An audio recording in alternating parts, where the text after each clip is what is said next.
السلام علیکم ناظرین، اہم خبر سے آگاہ کرتے چلیں۔ اسلام آباد ہائی کورٹ نے بشریٰ بی بی کی عمران خان سے ملاقات نہ کرانے پر حکام سے رپورٹ طلب کر لی۔ جیو نیوز کے مطابق بشریٰ بی بی کی ان کے شوہر عمران خان سے ملاقات نہ کرانے کے باعث عدالتی فیصلے پر عمل درآمد کی درخواست دائر کی گئی تھی۔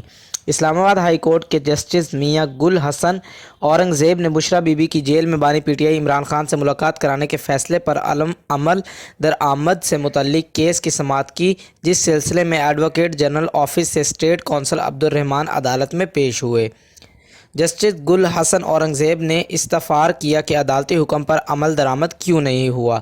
عدالت نے اسٹیٹ کونسل کو ہدایت کی کہ متعلقہ حکام سے رابطہ کر کے انہیں آج ہی آگاہ کریں، چیف کمشنر آفس جیل حکام اور دیگر فراقین سے رابطہ کر کے رپورٹ دیں۔ خیال رہے کہ عدالت نے گزشتہ سماعت پر بشریٰ بی بی کی بانی پی ٹی آئی سے ملاقات کرانے کی ہدایت دی تھی اور دونوں کی عید پر ملاقات کرانے کا حکم بھی دیا تھا۔